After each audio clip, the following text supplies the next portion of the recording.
Finally हामी guys दिराङ monastery आइपुगिसकेको छौँ है। क्या ब्युटिफुल देख्यो नि यहाँबाट त।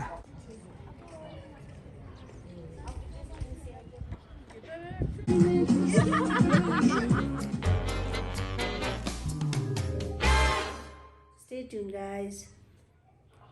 Good morning guys, welcome back to the Lama's blog. फेरि पनि तपाईँहरूलाई एकपल्ट लामाज ब्लगमा स्वागत गर्दै है।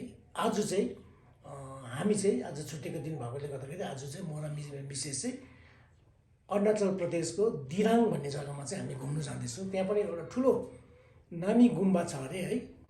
अनि त्यस मोनास्ट्रीमा पनि अब सबैजनाले एकताल गइहाल्नु भन्ने भएकोले गर्दा, किनभने फेरि मिसेस घरिघरि आउनु पनि पाइँदैन भनेकोले गर्दा आज छुट्टी भएकोले गर्दा आज हामी चाहिँ दिराङ मोनास्ट्री जाँदैछौँ।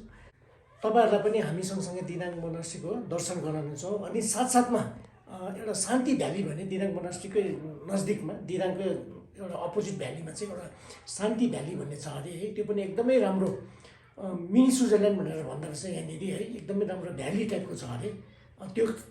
त्यो पनि हेर्नु जानेछौँ है। त आजको भ्लगमा चाहिँ यही दुईवटा हुनेछ। त स्टे ट्युन गाइज। अब हामीले चाहिँ यो बमडिलाबाट हामी सुरु गरिसकेको छौँ है। बमडिलाबाट चाहिँ बेसी टाढो छैन, 30 किलोमिटर जस्तो रहेछ। त अब यो म्युजिकको साथमा तपाईँहरूले यहाँको भ्यूको पनि इन्जोय गर्नुहोस् गाइज।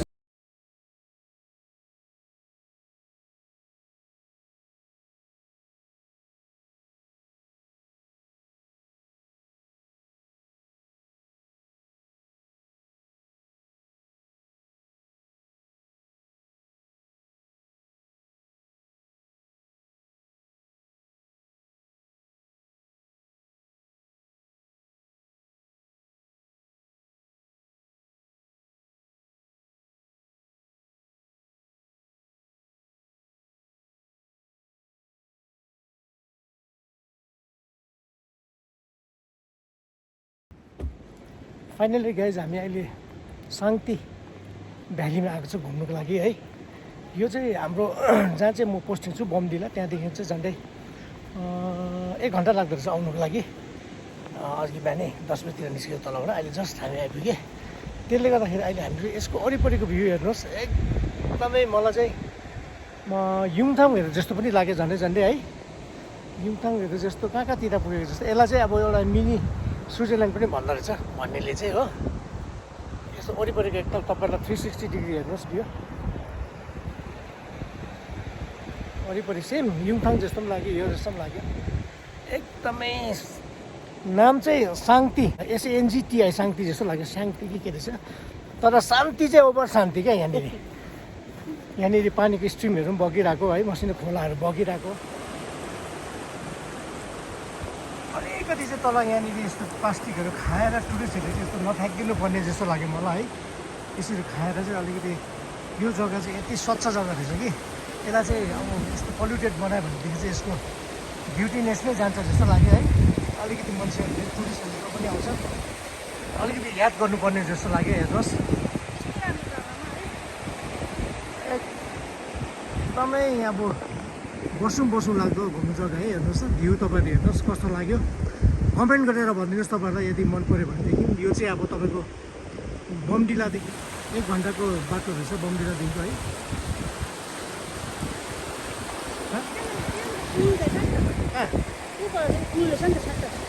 त्यो पुलमै खेर थियो नि अस्ति,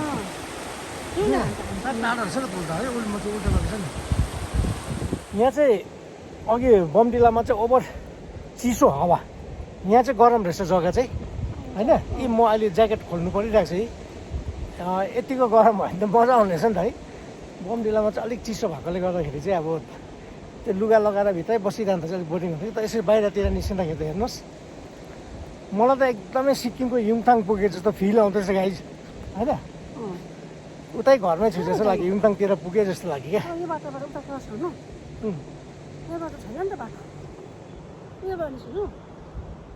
हामी चाहिँ अब घुम्नु चाहिँ आयौँ है बुढाबुढी कि तल अब नानीहरूलाई मिस गर्दो रहेछ है। तिनीहरूलाई पनि यतातिर ल्याएर घुमाउनु पाएको भएदेखि जस्तो लाग्दो रहेछ है। अस्ति बमडिलामा हुँदा चाहिँ लाग्दै थियो कि बमडिलामा चाहिँ अब चिसो बिचमा ल्याउनु नानीलाई ल्याएको भए बिजोक हुन्थेछ, राम्रो भयो जस्तो लाग्यो। तर फेरि यो जग्गाहरू देख्दाखेरि चाहिँ अहिले लाग्दो रहेछ तिनीहरूले चाहिँ यो जग्गा मिस गर्यो होइन। यो जग्गामा तिनीहरू पनि घुम्नु पर्थ्यो भनेपछि, किनभने यस्तो मौका घरिघरि पाउँदैन नि त है। यो एउटा शान्ति होइन रहेछ। शान्ति SANGTI के छ? शान्ति शान्ति छ। साङहरू पाउँछ क्या यहाँ दिदी। शान्ति शान्ति SANG शान्ति छ। घोडा पनि रहेछ यहाँनिर, हेर्नुहोस्। घोडा हो कि घोडी हो? घोडा रहेछ। आउँछ घोडा हो मम्मी,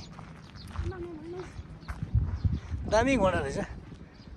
टिपिकल भिलेज यो। यहाँ चाहिँ प्रायः मङ्पो ट्राइब भनेर बस्दो रहेछ यता चाहिँ प्रायःहरू चाहिँ है। मजाको है जग्गा चाहिँ तर क्या। कहाँ कहाँ भ्यू जस्तो लाग्यो। उता फेरि आफ्नै जग्गामा छु जस्तो पनि है, युङथाङतिर छु जस्तो पनि लाग्यो है। एक किसिमको क्या घाम लागिरहेको, फेरि गरम गरम। किनभने बमदिलाबाट चाहिँ नि फेरि यसरी ओह्रालो आउनु पर्दछ नि त।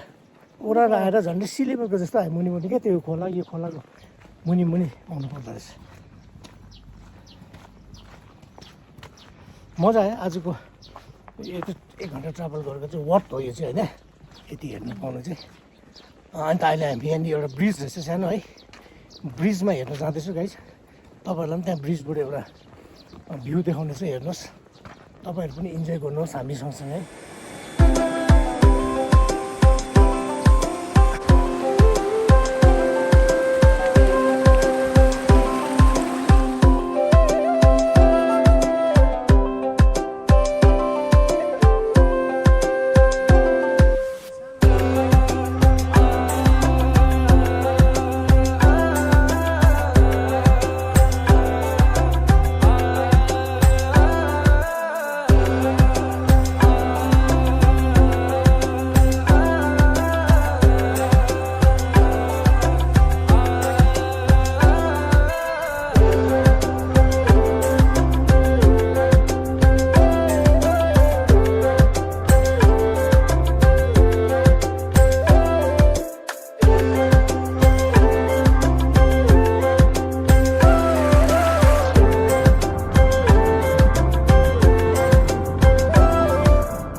यस होमस्टेमा चाहिँ गाइज तपाईँहरूलाई चाहिँ मसिनो टेन्ट लगाएर बाहिरपट्टि क्याम्प गरेर बस्नु पनि सक्ने रहेछ है।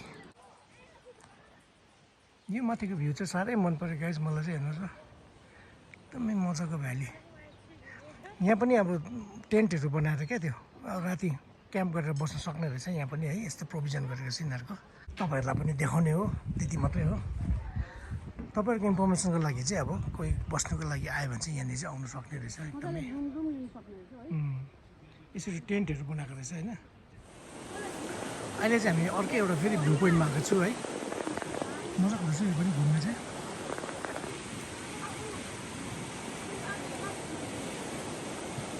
त्यो माथि अघि हामीले जुन चाहिँ सिमेन्ट जुन चाहिँ खोलामा खिचे त्यो नै रहेछ यहाँ पनि है। जस्तो रहेछ।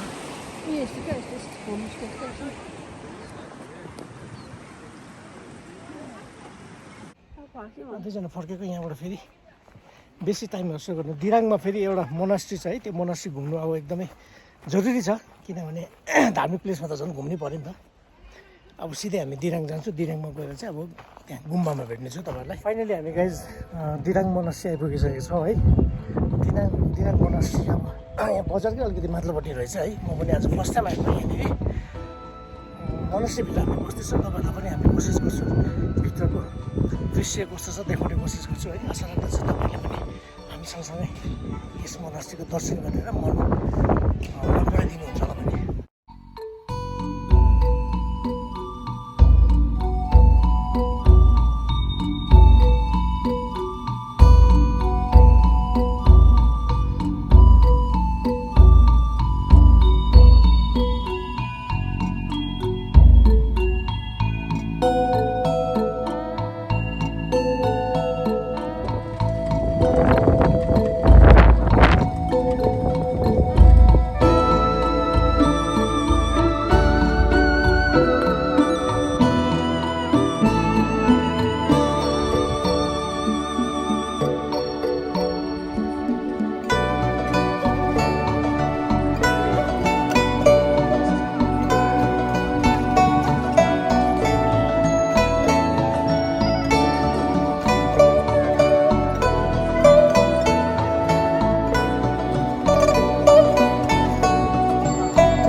फाइनली गुम्बाको दर्शन पनि गरिसक्यो हामीले है।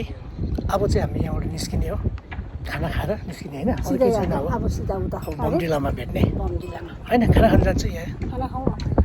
One eternity later.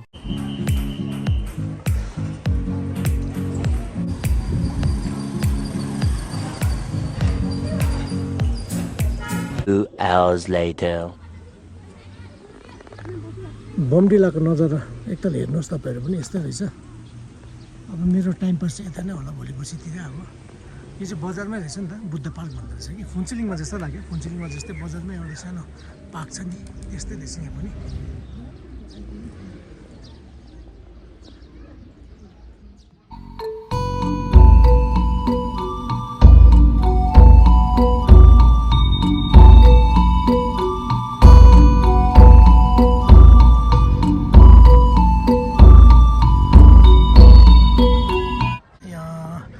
यो चाहिँ स्कुलको ग्राउन्ड हो, प्ले ग्राउन्ड हो। स्कुलको प्ले ग्राउन्डको पल्लोपट्टि त्यो ब्लू कलरको छाना देखिरहेको चाहिँ त्यो ब्याङ्क छ है, ब्याङ्क त्यहाँ नै पर्छ। त्यो ब्याङ्ककै नजिकमा नै हाम्रो रेसिडेन्स पनि छ, पढ्ने बस्ने ठाउँ पनि।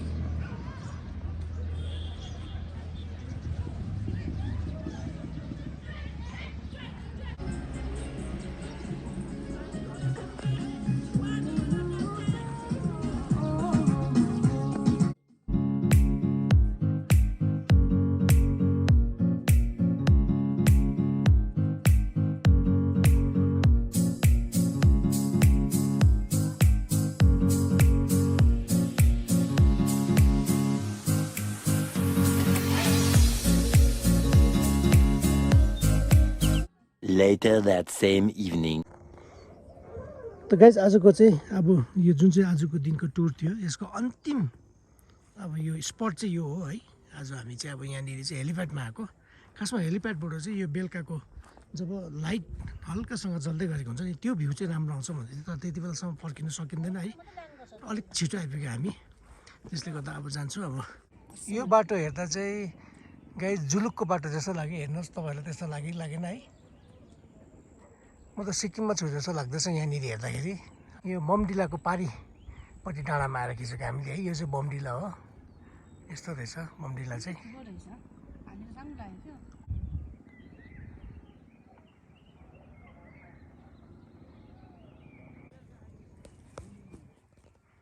यो चाहिँ हेलिप्याड हो, यहाँनिर हेलिप्याड बनाएको छ। हामी हेलिप्याडमा आएको एकछिन। यहाँबाट चाहिँ त्यहाँ देख्छ भनेर आएको नि होइन। यता होइन होला नि, गुम्बा यहाँ छ अरे नि त, यहीँ हो बमडिलामै हो। यहाँको हिजोको हो कि न माथिको आजको गुम्बा चाहिँ छ भन्दै थियो मलाई गुम्बा छ एकजनाले। अरे नि त, यहाँ छ अरे नि त बमडिलामा। हामीसँग लुङ्गा भाइ पनि छ होइन। अब लु नाम हेरिदियो है भाइ हेर्नु त। लाङ्गा हो, लाङ्गा भाइ। लाङ्गा भाइ अनि के अरे बोरा होइन, नाम चाहिँ आशिष। अर्पण भाइ। अर्पण अनि त्यहाँदेखि हामी तिनजना, हामी चारजना गएको थियौँ आज। इन गरिदियो आजको भ्लग चाहिँ। अब यति बेला हामी इन गर्दैछौँ है। आजको दिराङ गएको भ्लग तपाईँहरूलाई कस्तो लाग्यो, के लाग्यो कमेन्ट गरेर भनिदिनुहोस्। यदि तपाईँलाई मन पऱ्यो भने लाइक, कमेन्ट अनि सेयर गरिदिनुहोस्। तपाईँहरू यस च्यानलमा नयाँ जोड्नु भएको छ भने सब्सक्राइब पनि गरिदिनुहोस् भन्दै तपाईँहरूबाट हामी बिदा लिन्छौँ। Bye bye, see you in the next vlog. Keep watching Lama's vlog.